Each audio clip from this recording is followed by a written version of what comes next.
So I'm editing today's episode of Make It Make Sense with Grant Herms, and we just got some breaking news that the Corporation for Public Broadcasting, which is the corporation parent arm of PBS and NPR, is going to close after it was defunded by Congress and the president earlier this year. I'm going to repost a video that I posted a little bit ago when they were talking about doing this, because what it means is that a lot of lives are going to be at risk in a lot of parts of the country that vote for Trump, voted Republican, a lot of rural parts of the country.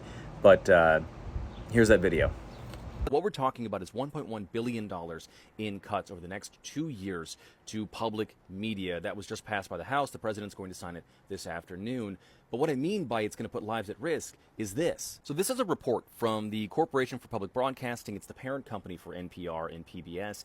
And what they said was last year, public media stations sent out more than 11,000 wireless emergency alerts. They've basically been volunteering to do that for federal, state, and local governments since 2013. Those are the alerts that you get on your phone during big weather events, or sometimes they come across your TV depending on where you live. Now, these are incredibly important, especially because of the about 1,500 or so member stations of public media, 250 of them are in rural America and often are the only reliable source for good information in a lot of those places, especially where there isn't good internet access.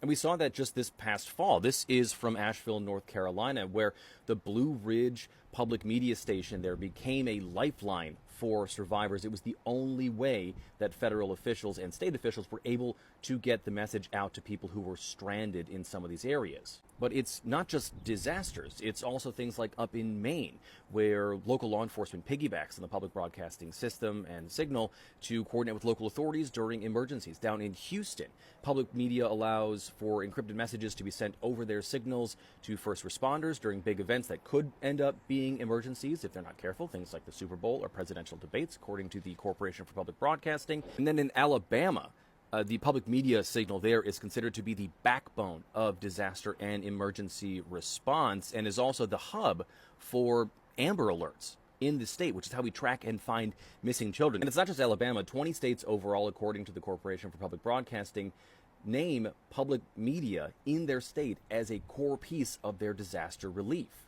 So this video is getting a little long now, but this is all to say that public media is really more important than just your crunchy aunt's favorite weekend show.